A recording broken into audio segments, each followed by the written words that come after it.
Has this ever happened to you that you've planned some time off, time to get away, to rest? You know you've been hustling for a while, so you plan a vacation or even a staycation, but you just have this idea that you need some time away to just rest and restore and get yourself back on track. And then when it happens, you get sick.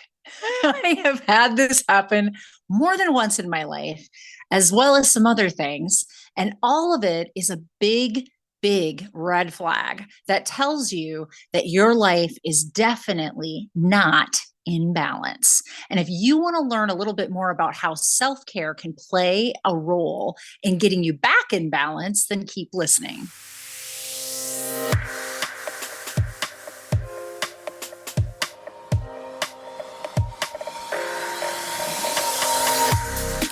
You're listening to Straight from the Psychologist's Mouth, a podcast that teaches women in midlife to unapologetically stop silencing their dreams and start designing the lives they want to live in. I'm your host, Dr. Natalie, and as a clinical psychologist of the last 2 decades and a twice-divorced single mother myself, I not only know how hard it can feel heading into midlife, I am living it right here with you. I've taken all the many failed attempts and lessons learned in my own life and combine it with my extensive clinical experience to give you the tools you need to make midlife the best time in your life. No joke. So let's get started.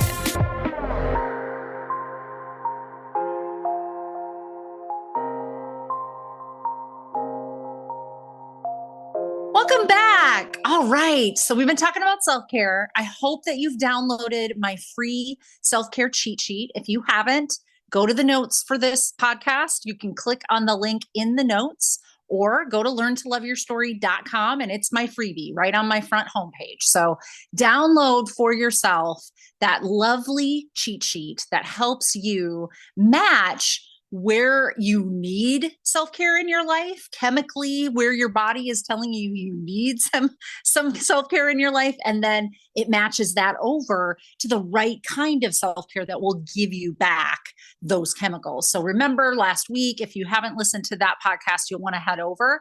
But I broke down self-care internally into 4 separate categories. So instead of like, what do you want to do for self-care? There's 5 billion things to do.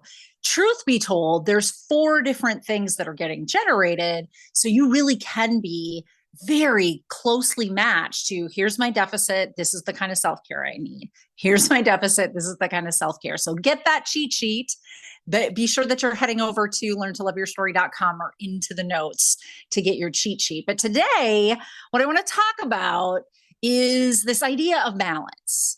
And I'm actually not so sure that balance is the word that I want to use for this anymore. So be a little provocative. I'll just throw that out there right in the beginning, because balance implies that there's a pie here, that there's like only so much to go around, which with your energy is true, but not all kinds of self-care are equal.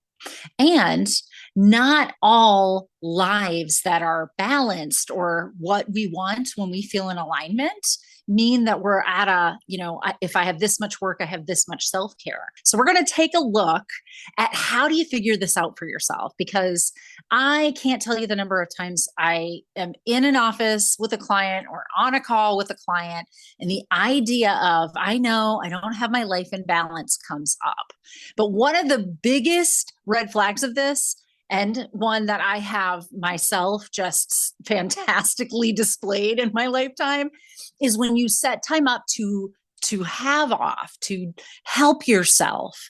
And what happens is it, either gets filled up with things that you need to be doing, and so you don't get rested, or you get sick because by the time you get there, your body really is that depleted. And it's just like, and we're done now.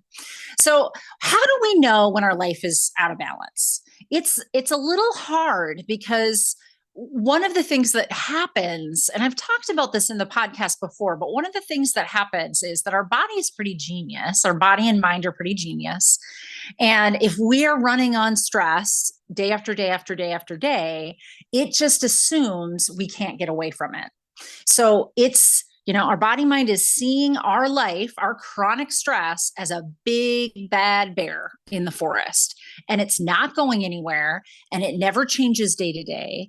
So the ingenious of the brain is that it will go into this state that we call clinically dissociation. And what does that mean? What it means is that because your body can't separate itself from this chronic stress, the rest of you separates from your body. In a way, you get in your head, you get separated from your emotional feelings, separated from your physical feelings. It's not like literal, like I'm numb and I can't touch and feel my body, but it's more like I could run on empty forever and not realize I'm running on empty. It's pretty fantastic what the brain can do. It really can elude us into believing that we are okay. We're just fine. We can run on chronic stress. No big deal. This is just life. Just add another thing. Woohoo. Well, let's do this. And the only time that you really start to see that that's the problem is when it gets interrupted. And an interruption can be a lot of different things, right? It sometimes happens in the form of you've planned some time away. You've planned some time away. You want to get some rest. You want to take that spring break vacation. It's, mid-April here. And so, people are showing their pictures on social media and you're like, oh, I want to go do that too.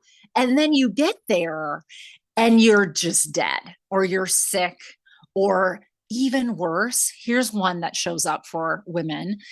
We get restless. There's nothing planned on the vacation. Well, how can you not have things planned?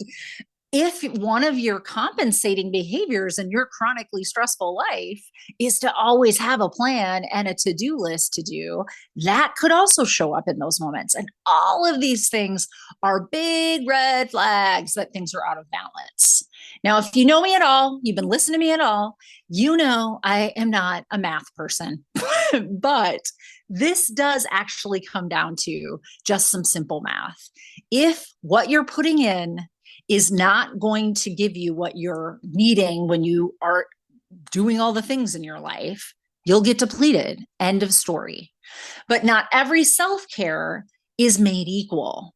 And so there is this idea that if you start to reinvest in yourself, that you're going to start to notice that it doesn't take a ton of self-care. It doesn't mean that 8 hours of work equals 8 hours of self-care. It means 8 hours of work equals I'm going to have to offset that with some self-care, but some self-care doesn't take all that much time. And there's one form of self-care that's really quite simple. Now, for those of you that aren't parents, this metaphor is about, parent-child, but it's a really great example of how this shows up in our lives. So, think about other people or little animals in your life that depend on you. But essentially, a parent is not just parenting when they're directly doing something, right? Little Jane, little Joey, you might need to sit them down and, we're not supposed to do this. You need to do this. There are those moments, right? There are the moments where we're pushing them on the back of their bike, trying to get them to pedal things. So there's times where we're doing direct parenting, but there's also all this other time where they're watching us. And let me just tell you, friends, they're all watching us and they see things. And so a lot of what little Jane and Joey are seeing in their life, in their lifetime, is how their parents are interacting in their world. And that's the stuff that really starts to make those ingrained social conditioning, family conditioning kind of things, kind of rules that they're going to follow for the rest of their life. Well, I'm here to tell you that you're watching you too. And I know that sounds strange, but let's just go with me for a minute. If you're in this chronic state of stress most of the time, right? And your body does what we know neurobiologically it's going to do. It dissociates. So it lets you overwork and stay on autopilot and, go way beyond the 300 miles worth of gas you have in the tank. You just keep going. If you're in that state, then you're kind of separating yourself from some of the parts of you that know that you're you're working too hard. Like, let's say our bodies really know that we're working too hard, and they get tired and they get painful and they get stomach aches and they get headaches. Any of this sound familiar? When we're in chronic stress, when we're doing too much, our body does kind of kick up and tells us that. We're not always paying attention to that, but it certainly does kick up and tells us that. But there's these aspects of us that want to do best. We want to be in alignment with our purpose and make a mark, leave a legacy in this world. We don't want to just show up, punch in, punch out, especially when you get to this stage of life. When you are in somewhere in the neighborhood between 35 and 65, the kinds of choices you're making aren't things that are like, this is a joyride. I only live once. There's maybe some of that in there, but a lot of those decisions are wrapped around, I want to leave the world a little bit better than the way I found it. I want to make sure that the version of the world that I put out there, that I create for my people and my tribe around me, that it has meaning. And in those kinds of decisions, we are finding ourselves putting in way more than we have to give. And yet we're not replenishing in the way that we need to. And what happens over time is that, that good little girl that wants that gold star, I'm doing the legacy, I'm doing the right thing in the world, that she's watching you overwork yourself and she's learning from you on the inside. This is you looking at you, by the way, but this aspect of you is watching and seeing this and saying, oh, I guess that's the only way to do this. Just like little Jane and Joey, just like our kids watching us and picking up way more on what we do than necessarily what we say or intervene directly on. We're watching ourselves do this and we're believing our own BS. We're believing that we have to keep putting in and have to keep putting in. And this kind of entrenches us in that cycle. So I had this experience once where it was early in starting my own private practice. And everybody knows starting a new business, not an easy task to do. So early on in my starting that new private practice, I just realized I hadn't taken any time off. That's really what it was. Like, the thing about working for yourself is nobody's giving you sick time or PTO. As it turns out, you go to work, you get paid. You don't go to work, don't get paid. So, yeah. So I just, coming out of an environment where I had been in salaries and benefits and all those things for years and years and years, this is a new world for me. And I was getting tired. And if I'm noticing I'm getting tired, then yeah, something's up, because I don't normally notice, right? I'm normally in that dissociated state. So if I was noticing it, I was like, what's happening? And I'm thinking to myself, oh my gosh, I think it's been almost 2 years since I took any time off for myself, like actual time off for myself. And I should say that in this time frame, there was this other job that I have that is a teaching job. And the way that it works is, I fly out to a location, I teach somewhere in the neighborhood of about 5 to 7 days in a row. And we usually do them across the weekends because, I'm teaching adults and other adults have jobs. And so in order for all of us to preserve enough of our work time, we teach over the weekend. And what I really wasn't noticing is that I was doing that every couple months, 3 months, and I wasn't taking time off.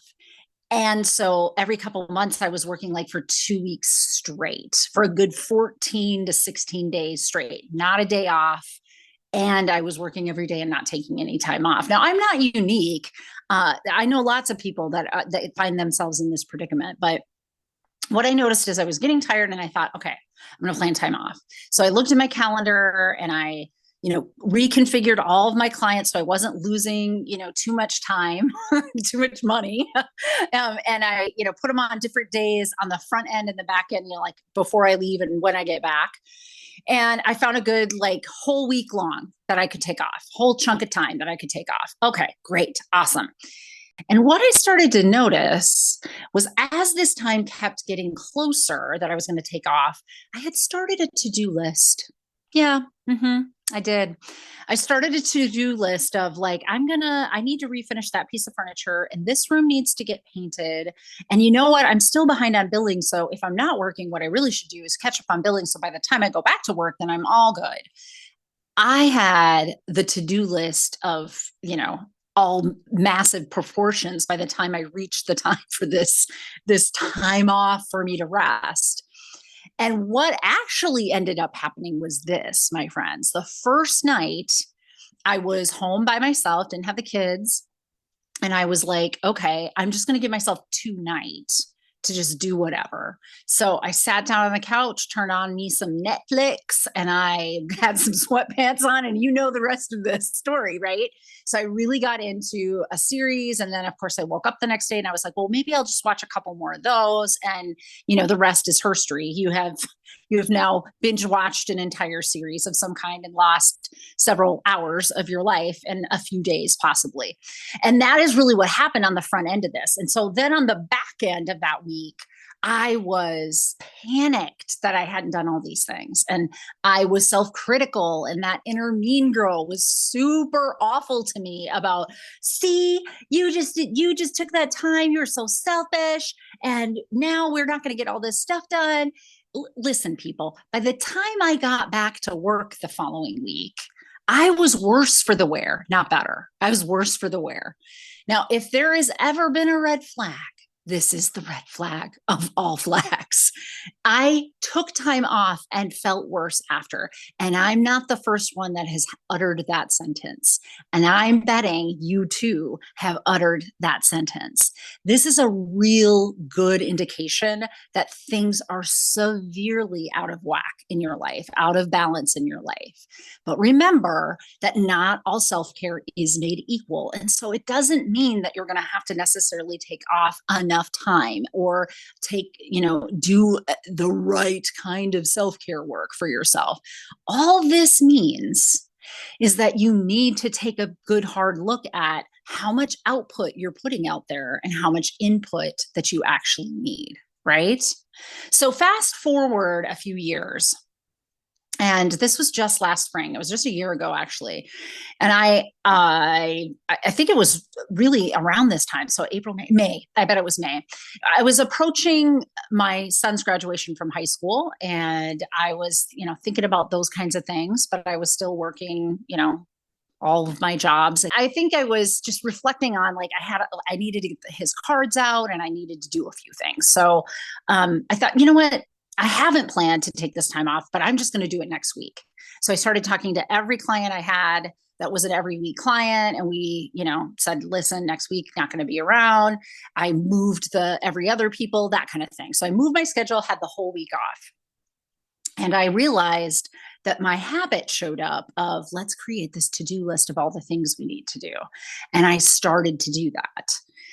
But I saw myself doing it this time. I mean, we're talking about I've advanced a few years and I've actually caught myself in these patterns and I am trying to bring more balance. And what I recognized is that I had heard the call earlier of that, those aspects of me that know that they're just drowning in there. I had heard that call and I had honored it. And I had taken the time off. And then when I was looking at a to-do list and I heard the inner mean girl want to show up and tell me I better get into shape, she's got her whip, then I noticed this is an old habit of mine, is to take time off to catch up on all the other things, when actually what my body and mind need from me right now is to do absolutely nothing. And that's what I did, my friends. I didn't plan anything any of those days. I was a little restless on the front end because I just disclosed I'm usually working 3 jobs all the time. So it wasn't like this is odd for me. This is uncomfortable for me, but I was listening to what my body and mind said. And in doing that, it was altering. It was life altering for me. And I'll tell you why, because that part of me that has watched me all this time overwork us saw it and thought, this is different. She's doing something that we have not done before. And I started to have an inner dialogue with myself about, if I feel like I need time off, what I need is time off. And if not everything is done, it doesn't mean I'm broken. It means the system of all the things I'm trying to get is broken. This is not working for us, right? All of a sudden, it became really obvious to me that time is just a container. That's it, it's a container. And if you're trying to shove too many things in a container, is it the problem of the container or is it the problem of you're trying to shove too many things in it? Right. And I realized, because I try to practice what I preach, I realized that I had my habit of putting others first and people pleasing from my youth was creeping in this weird way where I just felt like I had to be a human doer doing the things all the time. And that if it sounded like something that I could accomplish, I should be able to say yes to it and fit it in. And I wasn't able to fit everything in because the container of time just wouldn't allow for it. So this was not a problem of I'm not competent. It wasn't a problem of I'm not doing the right things here. It was a problem of I'm doing too many things. And I'm going to have to sit down and have some hard conversations with myself about what gets cut. And that, my friends, started the journey. I even think I wrote some blogs. So if you go to my blogs from last spring, you'll see that I was starting to kind of reflect on I need to change something, like significantly change something. And what followed was about a month later, starting conversations with all of my clients that I was going to put more time into my coaching business, Learn to Love Your Story. I was going to have to take time away from my other private practice and reorganize how much time that I had for myself. Because ultimately, if the container is this small of 24/7, if it's only 24 hours and I have to be sleeping 8 to 9 and there are certain things that need to get done and I only have this much left over, one of my areas of self-care now is going to be to really preserve that time for me and to have a life or design a life that feels compatible with the size of my container. I might be disappointed, my friends. And I was. In some ways, I had to say goodbye to things I did not want to say goodbye to. Right. But I knew that if I said goodbye to those things and I was being more appropriate with what I could fit into my container, that I was going to feel better. And that is what it took for me to start to see a little bit more of this balance in my life. Now, I said at the very beginning that I don't like to call it balance. And here's why. I don't think that it's equal to equal, which I mentioned, but I also don't think that this is a game of there's, yuck and there's good. There's not good, work, all the things, adulting, and then there's good, the self-care and the things. I think what we're trying to do is to integrate. We are trying to weave together and design a life that has all the aspects of it that we want in this container, but it all fits nice and neat into the container of time that we have. My friends, part of what has been such a bad raw deal that we've gotten as women in this world is that we've been handed way too much for the allotted amount of time and resource that we have. And while we all logically can sit down and shake our heads and say, yeah, that's right. She's right. We're not doing anything to affect that change. And we have to, because nobody's coming in on a white horse to save us from this. We're going to have to make hard decisions. And life transitions like midlife, there's really no better time to take real inventory of your life, to look at where you want to be spending time and where time is spent that you don't want to really ever be there, and ask yourself questions about, does this serve me? And what would better serve me? And how do I get there? And it might not mean that today you will get there. I made decisions last May and June that didn't take effect until this past January. I made decisions that I was going to start to back off from a business that I had built over, 4 or 5 years. So clearly that wasn't going to just go away overnight, but I was going to do it. And what it meant was I really had to stay fixed on this idea that I am going to better put into this container what the container can hold, and be discerning and make the tough choices about what goes in and what doesn't go in. Because if I don't do it, my life starts doing it for me. Essentially, the container that can't hold everything is just going to let stuff fall out. And really, all that falls out is whatever you tried to stuff in there last. And you are usually the one you try to stuff in there last. So this comes all the way full circle to this idea of self-care, because I think one of the ways in which we sabotage our own self-care is we're adding it to the already too many things in the container. And then, you take that time off, but it's really not going to stick. It's not going to do anything for you. You're not going to get any usefulness out of anything, any time off, anything for yourself, a massage, none of it, if it's on top of things that are already falling out of that container that you have, that amount of time and resource that you have. So what I'm going to suggest that we do, and I'm not thinking that this happens overnight for any of us, and I'm not thinking that it's something that happens and it's done, like you do it and then you're done. I think this is a commitment to ourselves, to those parts of us that are watching us and seeing, does she really care about us at all? She's just going to put us through all this stuff because, I don't think I can handle any more of the overworking. It's our commitment to ourselves to really start to discern what should stay and what should go, what can fit in my container and make me feel good about my life and still in alignment with what my purpose is, and what is just not going to make the cut, even though it was a really good thing. And I would love in another lifetime to have had the time for it. But in this lifetime, this is all the time I have. Here is what I'm going to suggest you do. It's a very simple principle. Put yourself first. Don't roll your eyes at me. Selfish, I know, I hear all of it. I hear the social conditioning, but I'm going to tell you that selfish is the new selfless. So if you actually want to feel like you are giving to the people that you love, which is traditionally what we think when we say the word selfless, you better stop giving them garbage. I'm going to say it again. You better stop giving them garbage. You need to love you first in order to be able to love them. You need to nourish yourself first in order for you to nourish them. You need to respect yourself first in order for you to respect them, and so on and so forth, right? It makes sense logically, and it probably makes your stomach just a little rumbly as I say this, because it will go against the grain of what you've learned across your lifetime, which is actually my worthiness comes from how much I give to everyone else and self-sacrifice. But now I want you to think about that word selfless.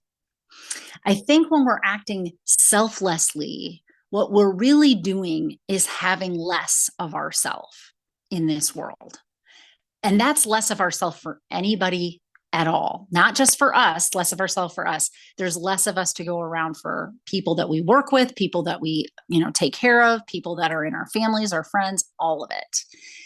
If you're always putting everything before you and stuffing it down in that container and hoping to God it's not going to come out, and then when I say something about self-care last week and you get your little self-care cheat sheet, you're like, I'm going to do these things, but you're trying to put it on top of this container that is already overflowing.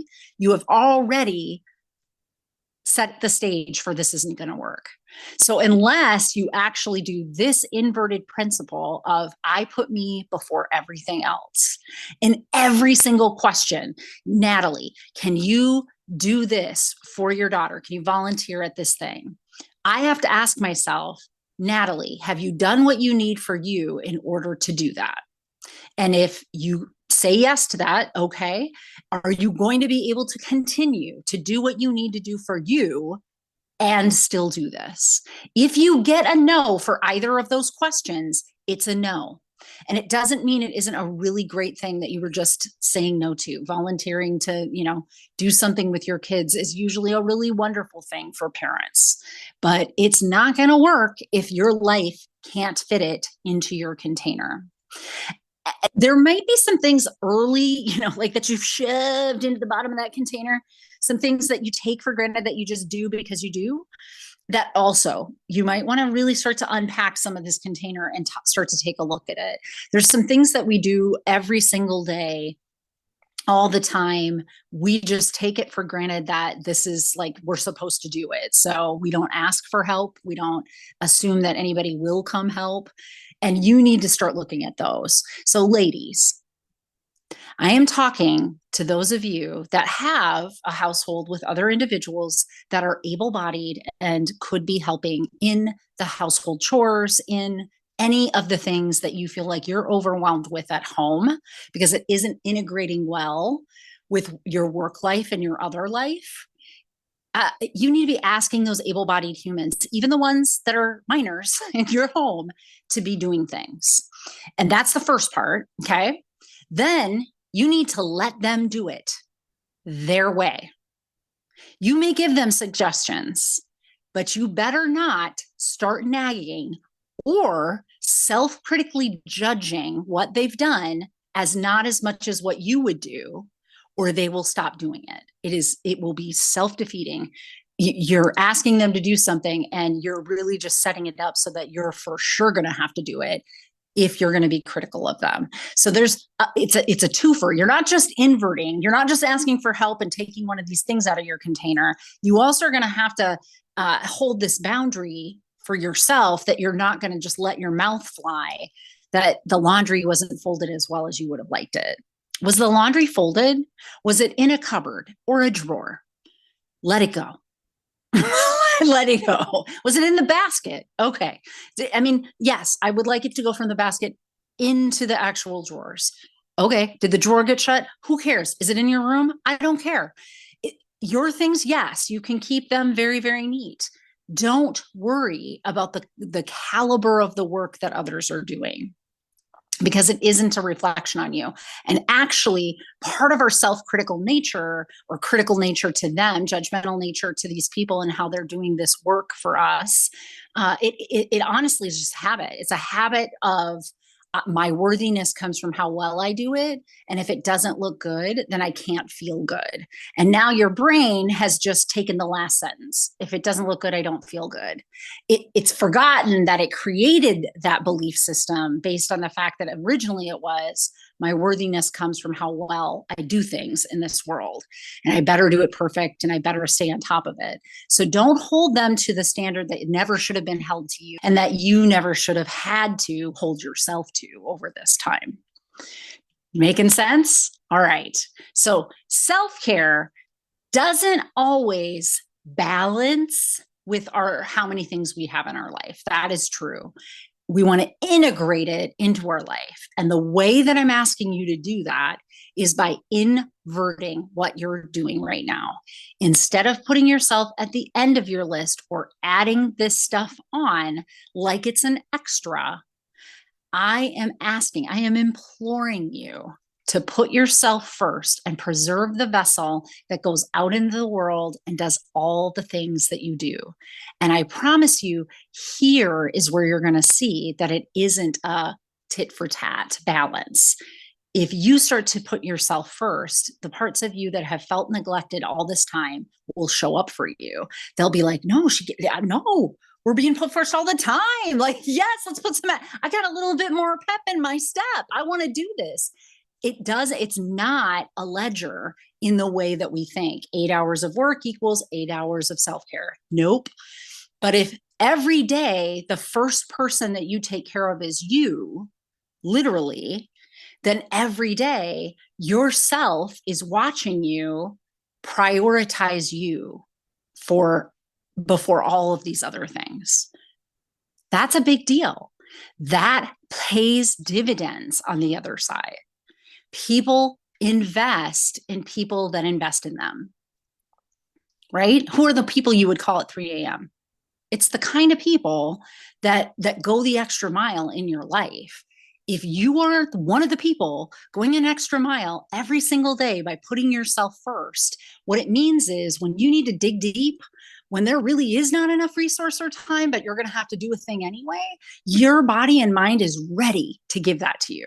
Now they're going to compensate and need to rest and do some self-care afterwards, but man, if you run up against a real pickle, but you've been investing in yourself by putting yourself first and making sure your self-care is in check before anything else goes into this container of yours, all of the sudden the container gets a little bigger. The capacity gets a little bigger. The investment and the faith in yourself gets a little bigger, and it makes a huge difference on the other side of this. Now, again, not an overnight success, not going to be something that you do and then you figured it out and you're done with. This is a process. This is a lifelong commitment. But I implore you, make this commitment for yourself.